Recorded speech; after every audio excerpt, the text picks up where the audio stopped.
Did you know we have an app? Yes, that's right, we have an app. And you're gonna click on the link down below for this app, and I'm just gonna walk you through what you can do on this app. It's actually super exciting. It's like a one-stop shop. I'm gonna show you what I'm gonna do here. I'm gonna click on my app, and right away you're gonna see the news feed, or you can go to the 3 lines more button, and you can look for events. You can see us on Instagram on here. You can see us on Facebook, YouTube. Hey, you can even go on there and watch the past live streams. There's so many things to do on here. And if you're part of our mentoring, Evangel U is right here on the app as well, and all your homework and whatnot. And also, if you volunteer at Evangel, all your schedule and times and information is on here too. There is also Boondock Pastor, Tony's blog on here. There's the Bible. Also at the bottom you'll see a heart. And what's that heart for? Well, we have this dating app at Evangel. No, I'm totally kidding. The heart is actually the button you press if you want to give to Evangel Downtown. Go to the link below, download it right now so you can stay connected.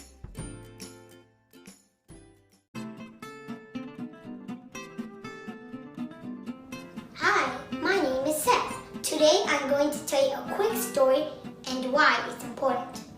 This is Martin. Martin is a big fan of North Peace Pregnancy Care Center, but did not know how to support them. One day at church, he heard about the baby bottle fundraiser. He thought, I can fill a baby bottle with change. So he grabbed a bottle and went into his wallet. He pulled out some change and a $5 bill. He was off to a great start. Now he just needs a few more ways to fill up his bottles. He decided he could look through his couch and also his car, but it still wasn't enough. So he decided to log onto their website and donate through CanadaHelps.org. That Sunday, he was so excited to donate $27 in change and $50 to Canada Helps. Now here's what's important. Martin wasn't the only one doing this. He had the whole community with him. And together they raised over $50,000. For this fundraiser to work, we need everyone to chip in. You just need cash or checks. No change? No problem. Log on to our website and donate to CanadaHelps.org. Help support the North Peace Pregnancy Care Center. Fill a bottle, change a life.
did you know we have an app? Yes, that's right, we have an app.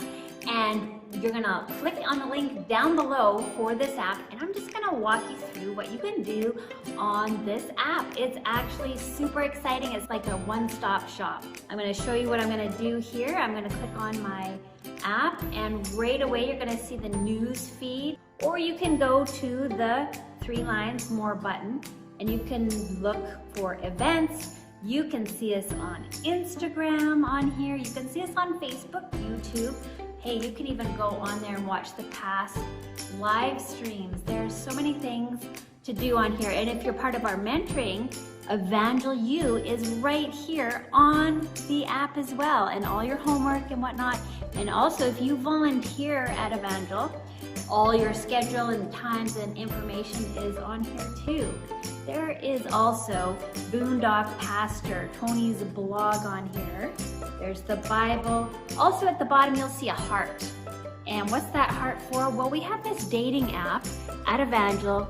No, I'm totally kidding. The heart is actually the button you press if you want to give to Evangel Downtown. Go to the link below, download it right now so you can stay connected.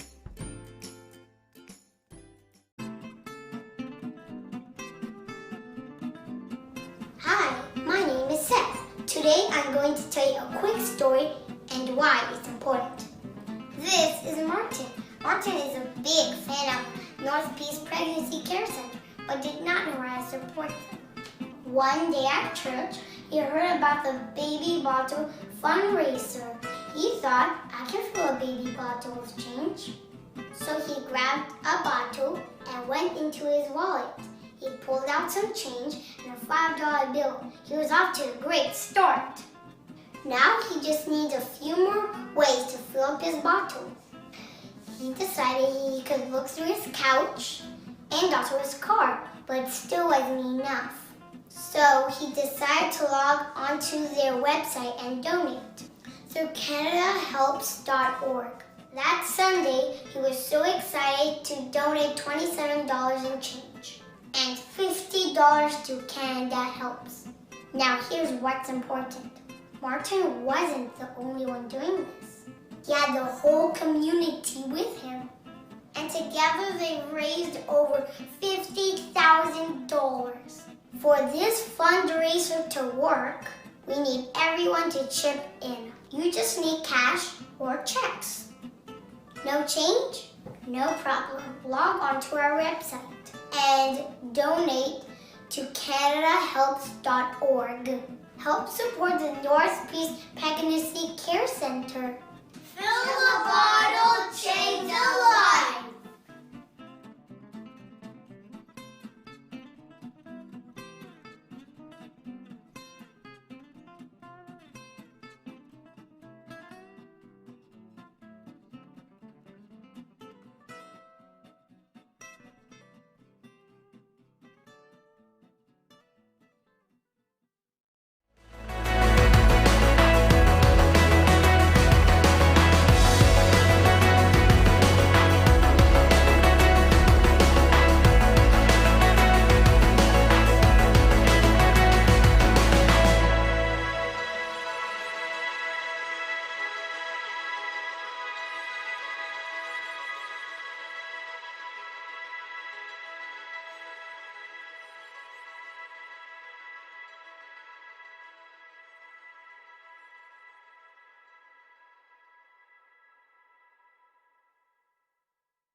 Okay, we're live, everybody. Hey, welcome Evangel and beyond to this live stream here. This is Be the Church Sunday. And yeah, we're really excited about this season we're in right now of cycling through we're experimenting, and actually coming into November, we're going to be trying some new things in November too, so it's going to be a lot of fun. So you got to just keep kind of tied in with what's happening on the Facebook page or the YouTube channel. We're always live streaming at 9. Sometimes, more often these days, we're meeting in person as well. Not this morning, but we're all you're in your home, we're sitting here. So let me introduce these guys. I'm really excited about this opportunity because if we were in person, you would not see this happening, because these guys, our pastoral staff team, are doubling up as... Hidden away. Yeah. Especially this guy, but Jimmy and Vadim are a big part of making things work on the tech side, whereas we're trying to catch up with all the live streaming stuff. Sarah's usually out in the lobby, and they're just busy. So I thought this would be a really cool opportunity, because we are in an empty room here, to actually have them be a part of the discussion. So it's good. So I'll introduce these guys. Actually, I don't want just my voice to be heard here. So let's introduce the person to our left. Okay. Oh. This is my mother-in-law. This is Sarah. She is married to Pastor Tony, and she is one of the pastors here at Evangel, and the only woman hired here at Evangel. Ooh. She's outnumbered 3-1. Yes, it's quite a job. Keeps us balanced. To the left. Yeah. Oh. I'm to your Am left. I next? To my left is Jimmy. The craziest guy I know. The hunter. Yeah. Anyway. He just We're loves... so good at this. Yeah. He loves the wildlife. And I love that about him. But he's also a pastor. Right, and to my left is Vadim Yurchenko. Did I say that right? Yeah. Pretty close. Very Yurchenko. Yurchenko. No one's gonna get it. Yurchenko. How do you really say it? Let's get the record straight. Yurchenko. Yurchenko. Yurchenko. Okay. Yurchenko. Anyways, He's okay. Russian. So He's Ukrainian. as you might figure out, Vadim comes from are they Baltic countries? Is it all that or any kind of Baltic countries? I don't know. Anyways, I don't think so. It's Ukraine. Europe. Eastern Europe. Eastern. And he's been a part of our staff team for a number of years, and more recently full time. Yep. And he does a lot of things around here, including techie stuff, which you're learning fast. Yeah. He's very smart. And this, in case you don't know, this is Tony, hottest grandpa out there. Yeah. Almost 4 grandchildren to be grandpa to. And what I love about this guy is that whatever he puts his hand to, he does well. And I get to just follow behind and watch all the awesome things that Tony's a part of, and get to watch him lead us, which these two very difficult. Well, maybe more. Just, anyways. Vadim. No, I'm just kidding. That's why I'm hiding all and the leader of this. That's why you're hiding all the time. house. And yeah. Well, there you go. So now you know who we are, and we're actually going to come back in a few minutes here and have a discussion around this idea of Be the Church. And so as we kind of go into I'll give you an idea of where we're going to talk. We just want to talk about what we can do to be a blessing in our city, and that's really what Be the Church is all about. It's recognizing the church is not just a gathering, it's you and I, and we are that 24/7, and we're called to be a blessing in our city. And so what does that actually look like? And so to kind of go along with that, we actually are gonna have a sort of in-person gathering today at 12 o'clock this afternoon. You've probably already heard of this through social media, but we're gonna meet here, whoever wants to, and organize some activities that would fit the bill of being the church and just blessing our city. So if you're interested, after this live stream's done, you might have some discussion time in your home this morning, which will be awesome. If you want to do some more worship, you can pull up a playlist off of our YouTube channel. But at 12 o'clock, if you want to, come on back here and we'll meet here in the lobby. The lobby will be our meet point, and we'll disperse from there into various activities around the city, just being a blessing. So, Nice. we are going to get, we're flying all the way in from Nashville, Tennessee. I don't even know if they live there, but Carrie Joby and Cody Carnes are going to lead us in a song. And this is really cool. They've just offered this out to churches around the globe if we want to use them in our live stream. So we thought we'll use them in our live stream this morning.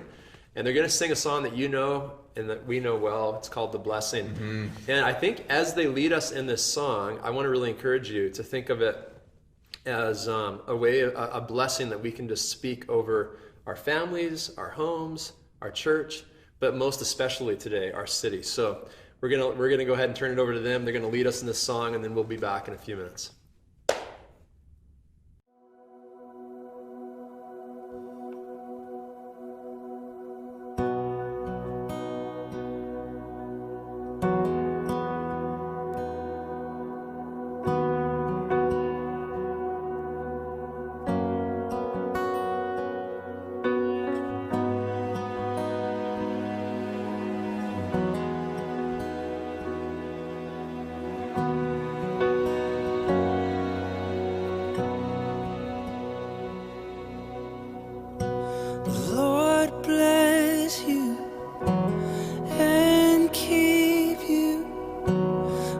His face shine upon you and be gracious to you. The Lord turn his face toward you and give you peace.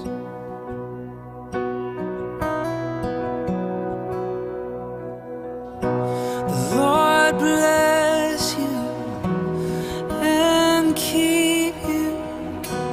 Make his face shine upon you and be gracious to you. The Lord turn his face toward you and give you peace.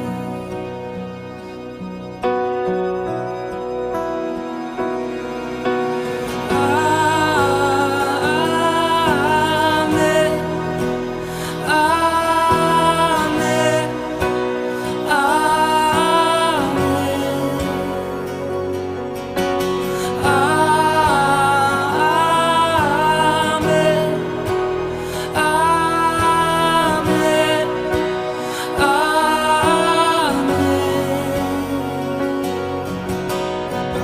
The Lord bless you and keep you. Make his face shine upon you and be gracious to you. The Lord turn his face toward you and give you peace. Amen, amen.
His favor be upon you and 1,000 generations, and your family and your children and their children and their children.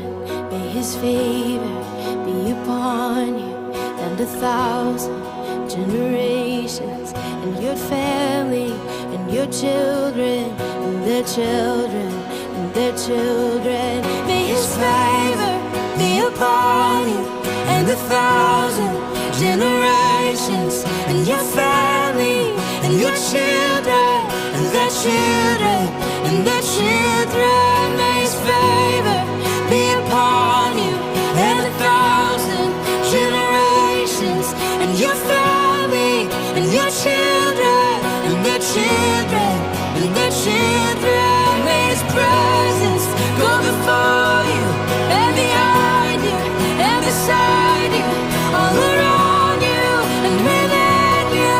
He is with you, he is with you in the morning, in the evening, and you're coming and you're going, and you're weeping and rejoicing. He is for you, he is for you, he is for you, he is for you, he is for you, he is for you, he is for you, he is for you. Amen, amen,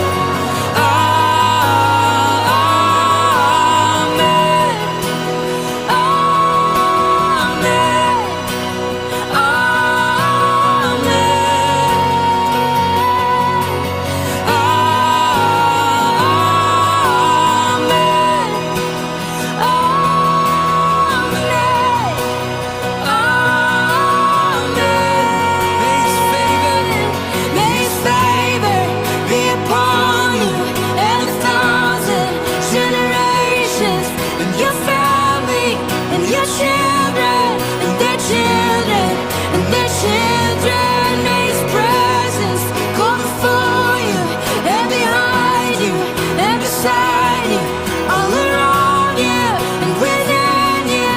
He is with you, he is with you in the morning, in the evening, and you're coming and you're going, and you're weeping and rejoicing. He is for you, he is for you, yeah. God is for you, he is for you. What can be against you? Oh, he is for you. Oh, if God be for me, who can be against me? If God is for me, who can be against me? Oh, I tell my soul to trust. I remind my soul to trust in his goodness, in his love for me. I say it again, oh, I say it again. I will trust, I will trust.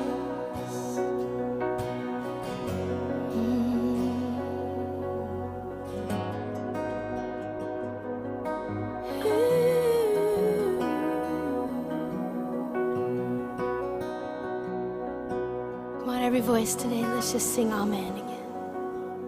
Amen. Amen. Amen. Amen.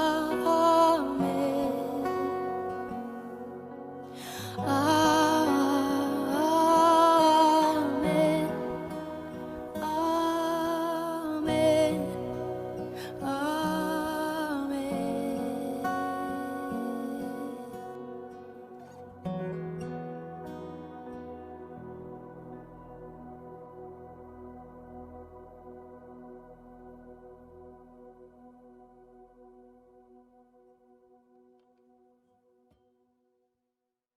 Hey guys, welcome back in. Wasn't that a great song?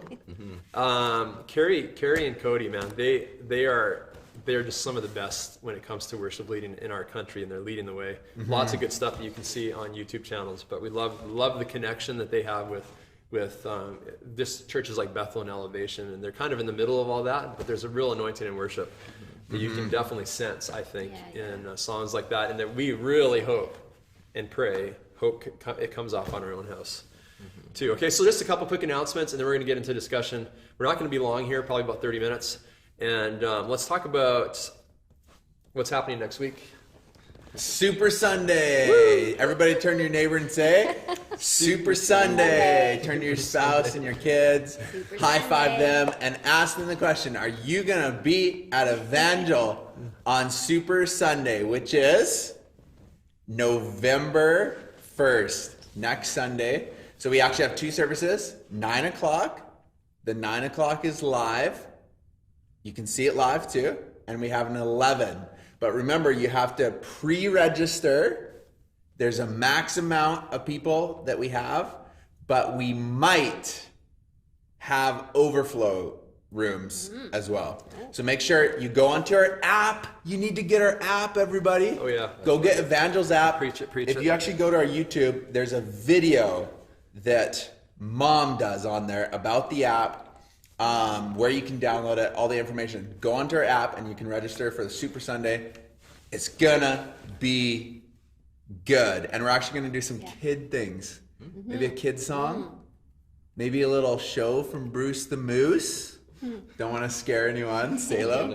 But it's going to be good. That's November 1st. Yeah. Well, before we do November 1st, though, speaking of kids, we're going to have Candy Planet this year. And we have about, I think it's 8 different homes that your kids can head off to and collect candy. And then, as they're collecting candy, if they fill out this little form, put stickers on it, they can enter in for a draw.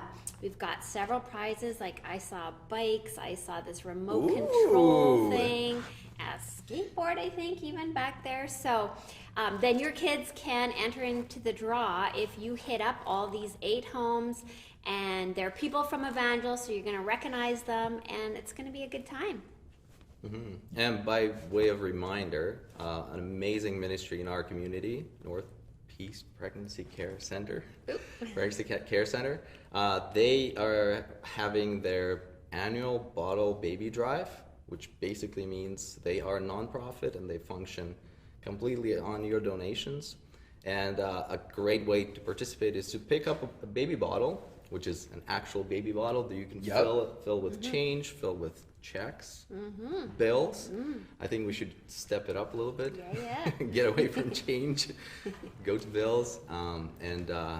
You can visit their website. They're going to be going till December, I think, so you still have time. Go to their website. We want to support them, and we're going to be reminding you of that. So pick up your bottle, either here at Evangel or go to their office. Pick it up there. Yes, and the last thing, just want to remind you, actually encourage you around the whole idea of giving. And we have been, I think, as a leadership, and I include our church leadership team in this as well, have been really amazed at the level of faithfulness in the house over the last 6 or 8 months. And so we really encourage you in that, and just you can remember that even though you're home today, you can still be active in this part of church life. We've got a mortgage payment coming up in November, and we need to see a few funds come in to make that payment work. We're actually moving towards having that full payment in our account, but we just encourage you to push in on that and appreciate your faithfulness on that level as well. And just remember that as you put God first, it's a kingdom principle that when you do, He takes care of all the details, and He's true to that. And each one of us could testify about that till we're blue in the face. We've seen that in our own lives, and so be encouraged on that. So okay, we're gonna have a conversation here, and there was 2 things that happened this week for me that got me thinking a little deeper about Be the Church. The first was as part of the permissive tax exception that churches receive. So we get some breaks, and we're thankful for it. I mean, like, we work within a closed operating system, and any kind of financial breaks you can get as you operate as a nonprofit are good. So permissive tax exemption means it's something for nonprofits where you don't pay city taxes. And so as part of that process of application for us as a church, I was invited to talk to the council this week. And it was a really, really good experience just being there with our council and some city staff, our mayor. And I was, as Sarah and I were there getting ready for this presentation, one of the council members, she turns to me and she says, turns to us and she says, just toot your horn and just tell us what you do and what you're about and how you're a blessing to the city. And so it got me thinking, like, as a church, what do we do in our city to be a blessing to our city? What kind of difference are we making in our community? And I'm happy to tell you that it wasn't a hard thing to talk about at all. I mean, like, I think over the last few years, last couple decades and beyond, all the way back to Evangel's founding in 1960, we've always been a church that really is in the city, for the city. And so it was actually a real pleasure to talk about that, and I could have gone on and on and on forever. It was a lot of fun. And you can actually see that conversation online if you want to on the city website. So that was the first thing. And then the second thing was some other church business that I was working on this week. I was asked to write a one-page bio on Evangel and who Evangel is. And again, I mean, unless you're asked to do this kind of stuff, you don't really think about it too much. But all of a sudden it's like, one page, who is Evangel? And so it really, for myself, it led me into some really interesting thought processes around this. And I've kind of brought you guys in on that journey a bit, so you know where I was coming from on that. But my first question to you guys, as we're just discussing this, is, let's just say you were with me in the council meeting this week, and right? With you, as in you're leading the council meeting? You're the mayor? No, okay, let me make that clear. I'm not there. You are there in my stead. Right. And shoes. And you are making a case for why a church is a blessing in the city, and why the church is needed, and why the church is beneficial, and all of those things. I'm curious what you would say at that point. I'm happy it wasn't me. I'm glad it was you. It can be a nerve-wracking thing to go, okay. It can be. Yeah. It probably was for you. I felt pretty chill, I think. You looked chill. I know a lot of, I have a good relationship with our mayor and council. So for me, like, being in that environment was more like hanging out with people that you know, and it's like, hey, how's it going? It was actually a lot of fun. But what would you say in that environment? Who wants to weigh in on that? Well, I think You always have something I to think say. that sometimes I don't have something to say, but I do now. But I think that is a great question that we should always be asking ourselves. Yeah. As a church, as a business, as a nonprofit, as a person, how are you benefiting those around you? How are you walking into your calling? Yeah. Right? Yeah. And the first thing I think of, one of my favorite verses, is in Proverbs 15. It says, the lives of God loyal people flourish. And there's another one, I think it's Proverbs 11:28. It says, a God-shaped life is a flourishing tree. And I think, how does zooming in, how does Evangel benefit the city? If Evangel people, you guys, us, are flourishing because of our God-shaped life, the city flourishes. And I know that can kind of be a hard thing to measure, but I think it starts within, One of the Beatitudes says, get your inside world put right, so then you can see God in the outside world. And I know that's talking about our inside and then our outside, but if you think of that as the church, get your inside world put right, and then once we are put right with God and flourishing and become God-shaped, then you can't help but that overflows onto the city. That's one of the first things. That's good, because I think, like, a lot of times, like, when you think of be the church, you think of things I need to do. But actually being healthy as a person and being committed to that journey is actually one of the ways you are the church, and you make a difference in other people's lives, right? Yeah. Who else is so focused on becoming internally right with God and healthy, holistic, a full life, Like, I think that's one of the beautiful things of the church is that, like, there's this constant, there's more. Jesus has more for you. I've come that you may have life and life to the full. And so to have a group of people that are constantly pushing into that can only be a good thing, you know? That is good. You know, like I think one of the things about the journey that we've been on, and I actually mentioned this at the council meeting, was that the last several years have been for us, the new journey has been wholeness. Yeah. And experiencing wholeness. And I mean, like even mentoring groups this last week, we're talking about emotional wholeness and watching people in our church just engage at a deep level healing in their lives. Yeah. And you think of that, that's not detached from being the church, being in the city for the city. That's actually in, that's good. Yeah. We are citizens of the city. I think for me, you know, when you ask that question, just the image of council, it sounds so serious. You know, you have mayor, you have people who are listening to you, you're giving an account to someone who is above you, which is a healthy thing. For us churches, for nonprofit businesses, for any kind of business, right? Those who are contributing to society.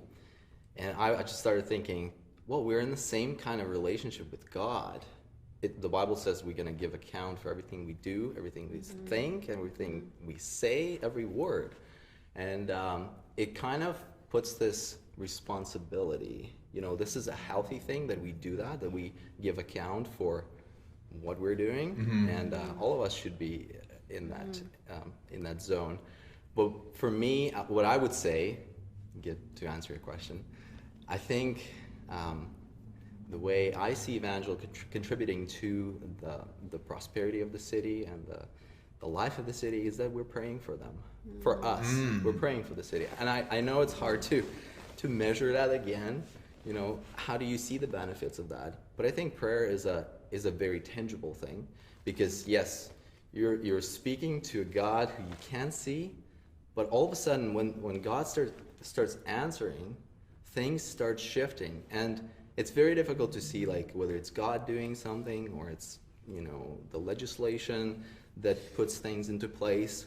But I think behind everything that is happening in politics, in the life of the city, there's spiritual forces, including God as a positive, good force that puts things into place. So I think prayer for me would be, I think it's something that benefits the wholeness of the city and prosperity of the city. Yeah. What's the verse that we always pray at the person over the city? Jeremiah. Come on. I don't remember the reference. Come on. 29. I want to say Pray for the 29:11 well-being of because the that's city. the only one we know. Jeremiah 29:7. 7. Yes. But it is just before Jeremiah 29:11, which everybody knows. Yeah. For I know the plans I have for you, declares the Right. Lord. Right. But this is preceded by Jeremiah 29:7, which is like, you've been sent to a place in exile, but I want you to pray for it. I But mentioned. Fort St. John's not exile. Well, This I is where had a God fun, lives in Fort St. John. I had a fun moment with our council actually with that verse, because it's so many people in Fort St. John have this sort of underlying attitude of, I'm here, for the word. exile. Yeah, Right. yeah. And yet Oh, Jeremiah poor 29:7 says, doesn't matter. You have a responsibility to pray for that place, Yeah. because when it prospers, you're going to prosper. That's good. Yeah. So, well said. I love the fact that you brought that up. Yeah. And it's interesting, like Christians love, God's like, I have plans for you, they're good plans. But you have a part to play in that. Yep. Right. And the people of Israel in exile in Babylon, pray for the place where you're at. Like, it's going to flourish and you're going to flourish. I've linked them together. Yeah. But, Yeah. Yep. okay, can I move on to another question? Yeah. Okay, so William Temple. Who is he? William Temple, an old church guy, a long time ago. An How old about church that? guy. The temple. He lived. He famously said this line, and you've heard it quoted before. I actually thought Bill Hybels was the guy that grabbed this, but William Temple famously said that the church primarily exists for those that are outside of it. And I think Bill Hybels re-quoted that to say the church is the only organization on the planet that actually exists for the benefit of non-members.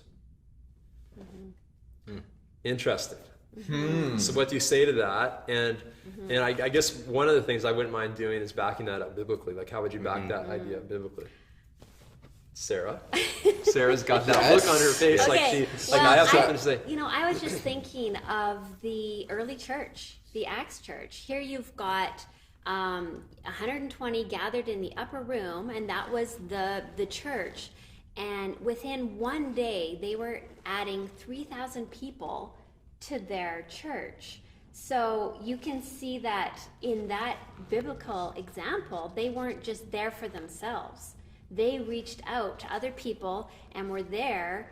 They existed for others. And I think the same can be said for Evangel. We don't just exist that you can come here, have a neat little club, and nobody else is allowed in unless you go through all these steps or look the right way or sound the right way. Then you're allowed in. No, we're just like doors wide open. And I could just see, like, for a biblical example, like the early church, that's how they grew.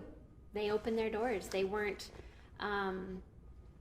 closed off. And I also remember the scripture, I think it's in Luke 15, where Jesus leaves the 99 for to get the one. So I think that's a great example of how we're supposed to be and how we look at it. This is not just for us to have a fun little club and encourage each other. We're compelled to look beyond, And not an easy, I don't think an easy thing to do. Just like when you look at what God's doing in our own lives and what He's doing in our church, and we've seen.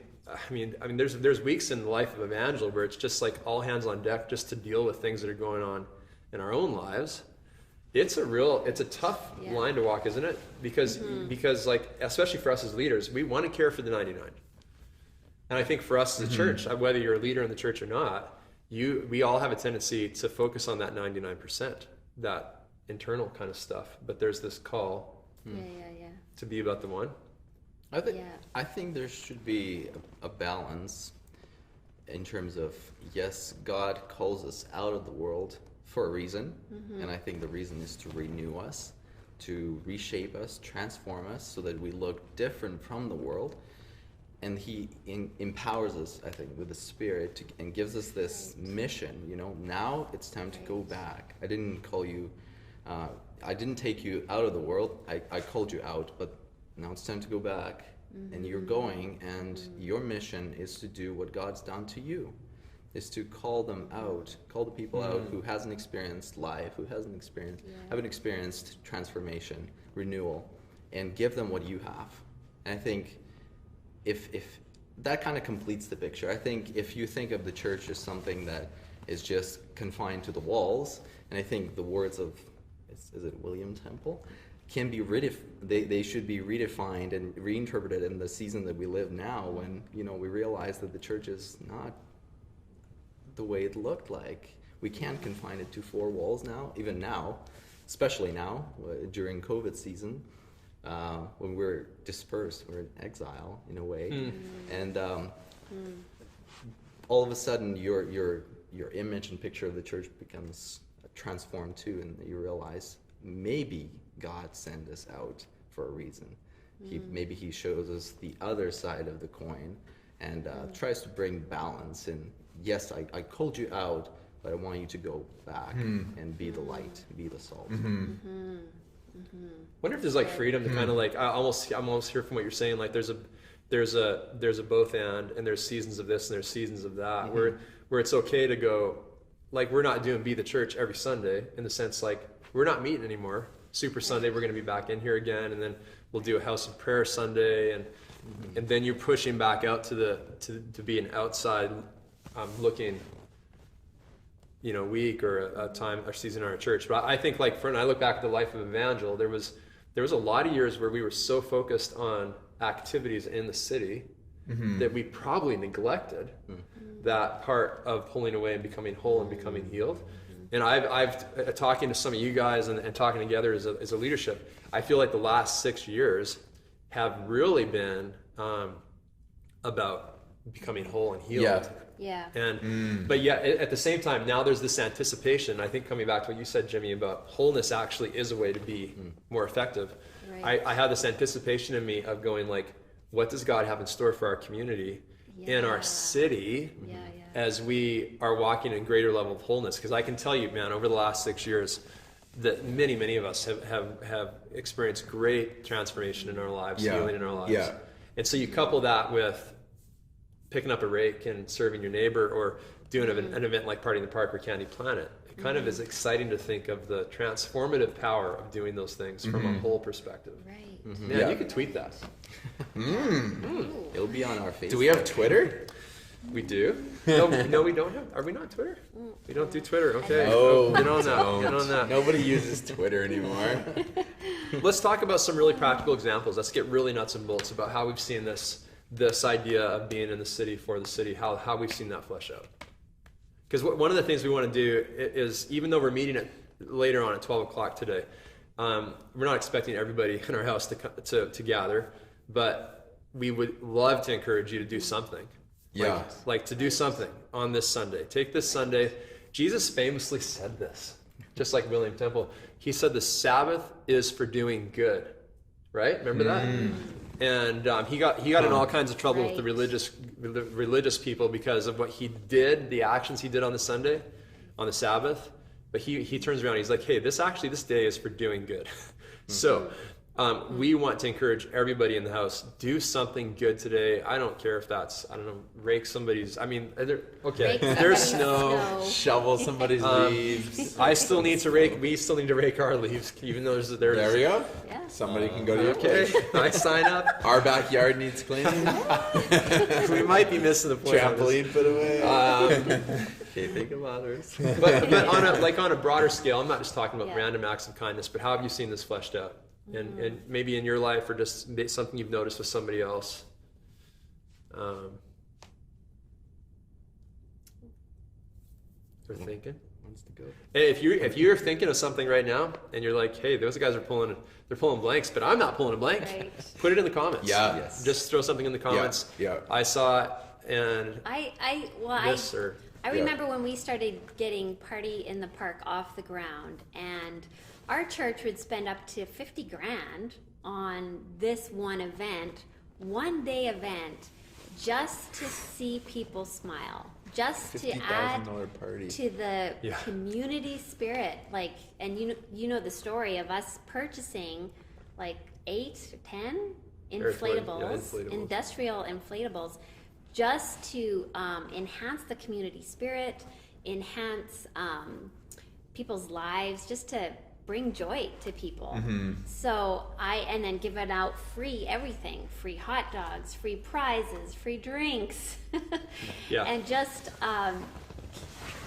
sporting this community spirit and love, and just having this awesome time. And I think through it, people really were really blessed. People got to have fun with their kids, took the day off to come down to the park and have family time, meet other people.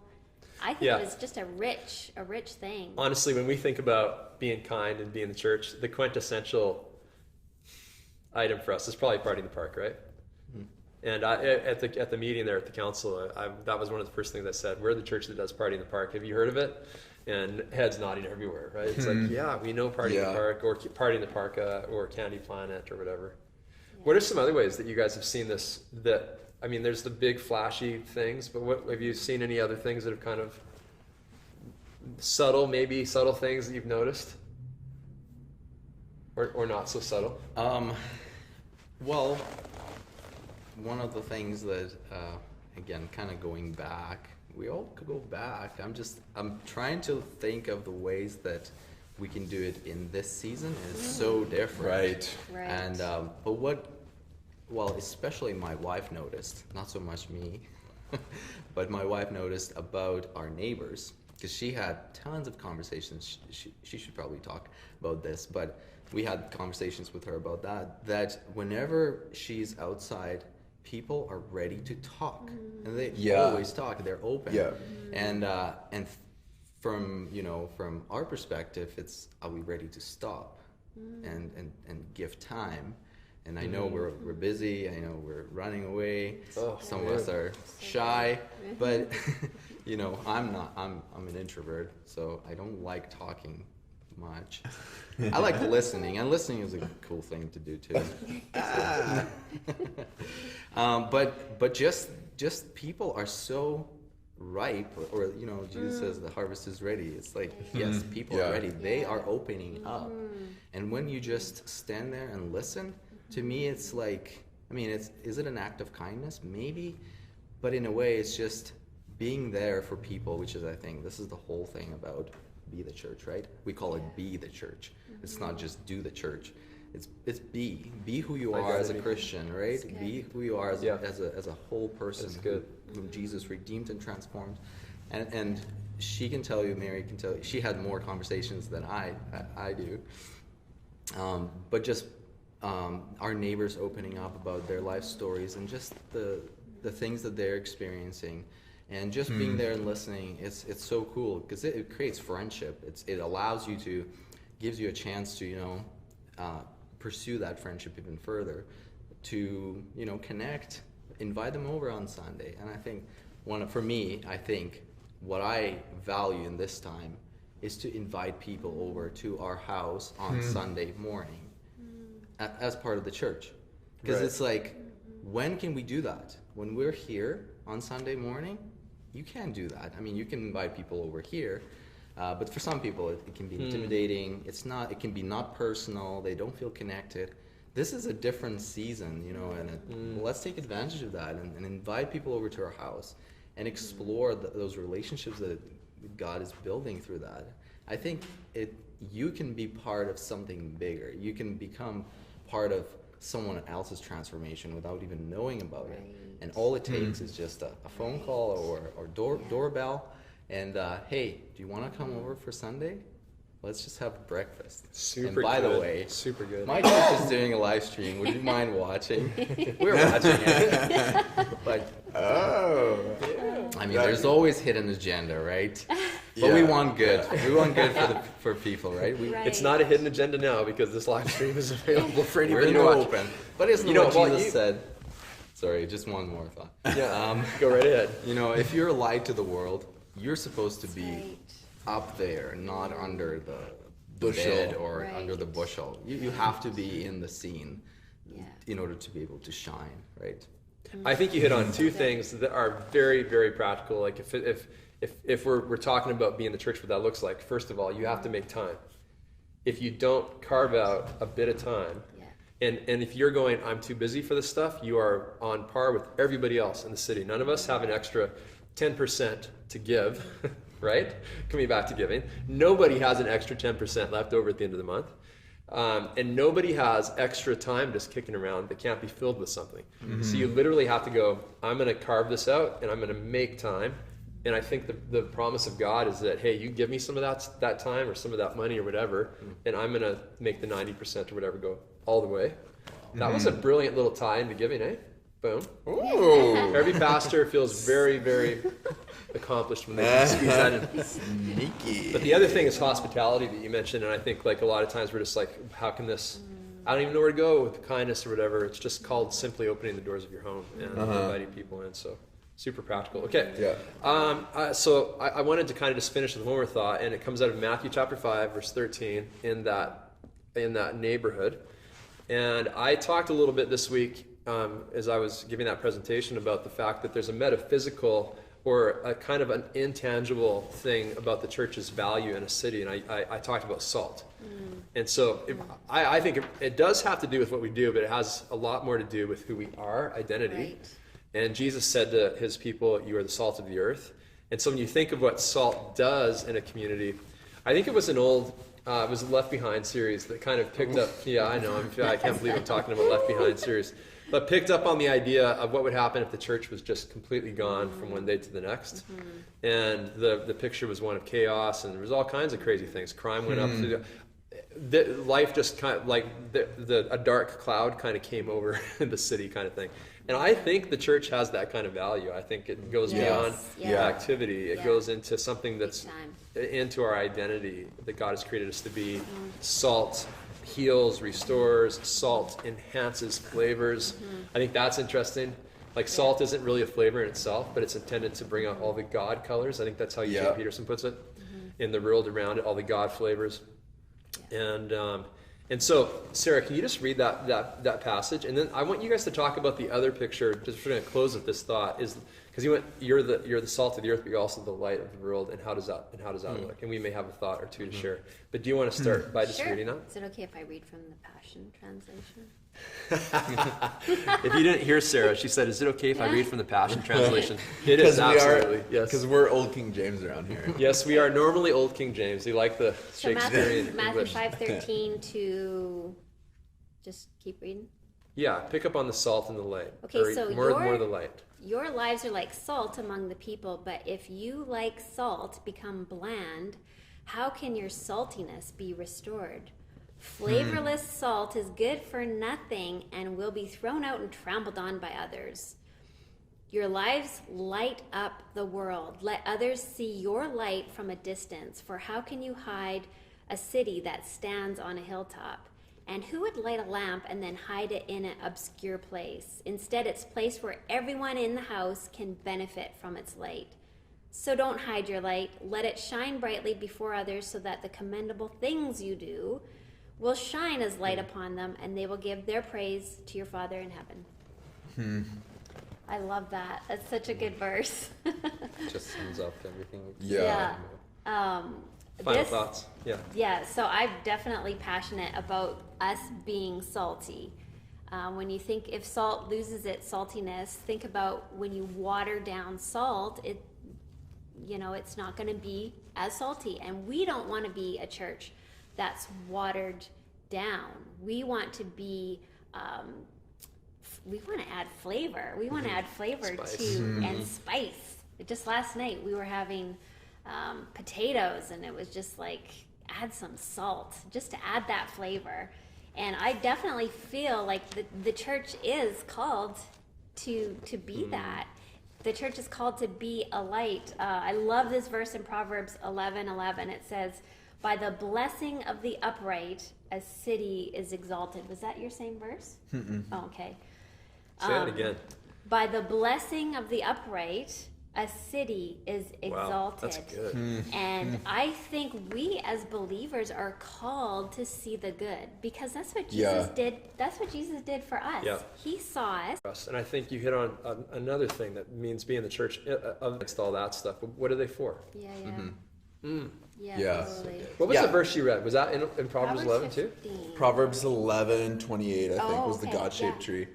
I think when I think of light, I think we know that Jesus is perfect theology, and we also know that Jesus was a perfect example of what light and salt is. And so I think you look at Jesus, how was he light? And I think that code that is so dear to us, we speak life. Yeah. You can look through every story of Jesus, every scenario that Jesus went through, and he was reaching in, and he was either exposing darkness, which is bringing light. So you could think the woman at the well, right? Jesus goes right to the heart of the issue.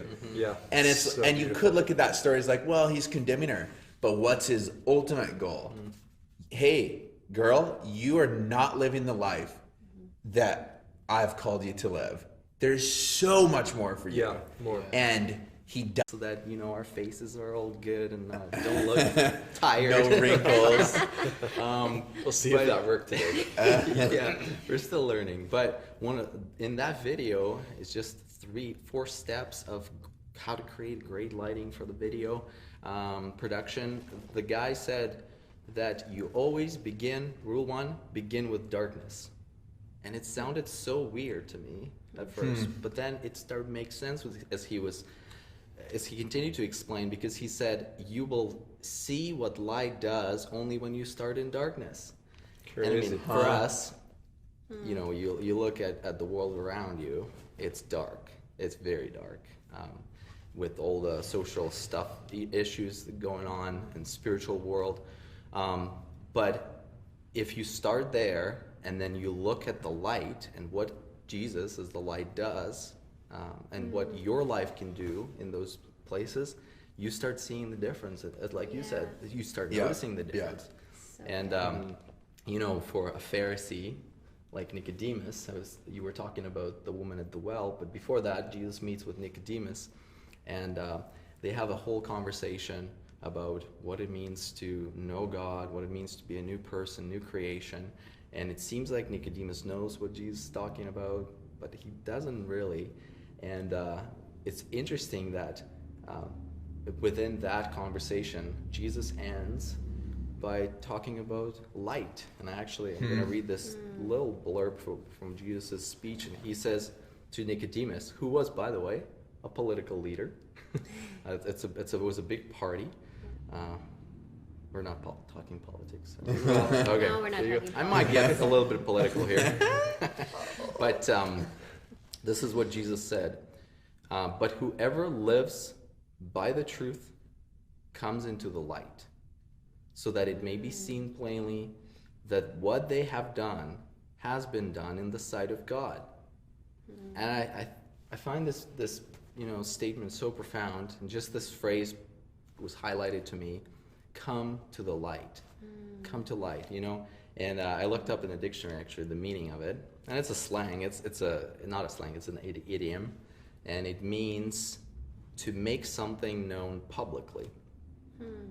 And if you apply that to what it means to be a Christian, to be the light of to the world, just like Jesus is to be known publicly. Now I'm getting politically incorrect here. But public, just like Nicodemus was a public figure, just like Jesus was a public figure. And they, by what they did, what they talked about, they made themselves known.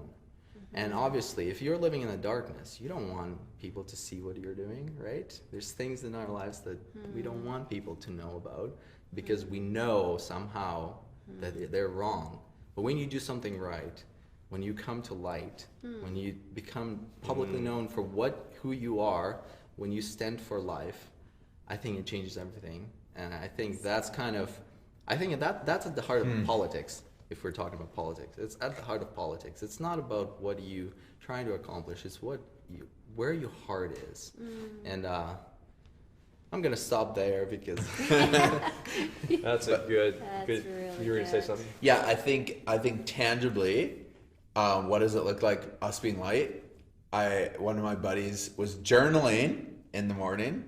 I think around his mentoring group is a question that came out of the mentoring stuff, and he felt like he got a word of knowledge for one of his old bosses, and he told me this that morning. And then he and my buddy and I hit the gym, and all of a sudden this guy that he felt like he had a word of knowledge for walks in, and so his heart just starts pumping, and me as a good pastor abandoned him so I wouldn't be awkward and embarrassed, and just hid behind my gear. And so he went and gave him that word, and it was a super simple word. I think it was like, Jesus wants you to know that he still loves you more than ever. It was something like so simple like that to his old boss. And I don't know the outcome of that story, but I think that's a beautiful example of where love looks like something and love says go. That is being light. Get your inside world put right, Jesus speaking to you, and bringing life to somebody, right? Yeah, because even, I think love is an action word. When we say God so loved the world, he gave. Doing. He did something. And I think, even today, as we're thinking about what we can do, I think it's actually a responsibility of ours that maybe was put in the heart of Adam and Eve when they were in the garden, and God said, tend and guard. And I think it's in us to make things beautiful, to improve things. Right. Like, just think of anybody, when you buy a new house, or you buy a house and you fix things up, you fix up your yard, or you have a piece of land and you're clearing it, you're making it beautiful. I think we have that responsibility in our city to, my mom always said, whenever we would stay with somebody else, she's like, leave it better than when you found it.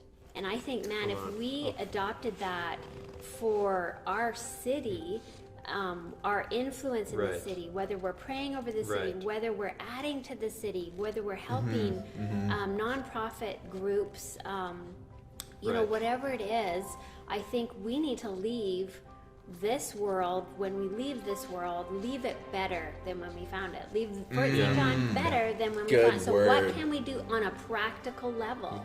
What can we Pick do up garbage. today? Like anything. leaves, Yeah, yeah. totally. I think that's a super good note to segue into as we close our time to challenge you again and us as well to do something today that's just a tangible way of giving or going and being the salt and light. And it could be really simple. When we come back here at 12, we're going to have a few activities organized. I mean, hopefully if we can find some leaves, we might do some raking. In your yard? Yeah, we can do some. We'll start with our yard. We're going to have some gift cards available to kind of just hand out to people as you see them. Whatever the case may be, let's take on the gauntlet or the challenge. Yeah. It might just be calling somebody. Do something today to be the church in action. And I love the way Sarah put that. That you want to leave it better than you found it. Right. I heard another guy say one time. He said, "If your church disappeared, would anybody notice? You know, like if you were all of a sudden not in the place where you're living right now, would your neighbors notice? Well, that's on us. Because I can guarantee you, Jesus made a massive splash wherever he walked. Yeah. Yeah, I have Yeah. a really good verse here. It's Okay, one more verse in closing. Proverbs we go. 12:25. Whoever brings blessing will be enriched, and the one who waters will he himself be watered. I think that's such a good promise. Well, God, that's what we want to do. So, Jesus, today as we are the church, we are the church 100%. Even when we don't gather together in person, we are 100% the church. It's our identity. Help us to be the church today. And I pray, God, even now as we're closing this live stream, that there would be thoughts and ideas that would drop in our hearts. We don't want to do this on our own. We know that you're here to shepherd us into this. So maybe that's part of the journey for us, even in our homes now, is spending some time just reflecting and saying, Jesus, what can we do to be the church? And so just lead us and guide us. Thank you that you are with us in our homes. We declare once again that our homes are sacred spaces. And as we close this live stream out of our houses today, we just thank you that the space we're in, your spirit is there, and where the spirit of the Lord is, there's freedom and life. And we thank you, God, for what you're doing in our church and what you're going to continue to do in and through us in our city. So we bless you, Jesus. Thank you for this opportunity to hang today. Amen. Thanks, Amen. guys. I love what these guys have to say. Wow, it's Can so I awesome. just say something? I just we were praying, and I had a person in my mind, and I feel like Jesus is saying to you to pick up your phone and call your family member. I don't know if it's your dad or mom, but there is a promise behind that he's going to restore that relationship. So if that's you, do it, because there's blessing behind it. Boom. So good. There you go. Awesome. Good to be together, guys. Have an awesome morning. Maybe we'll see some of you back here at Yep. 12. Peace out.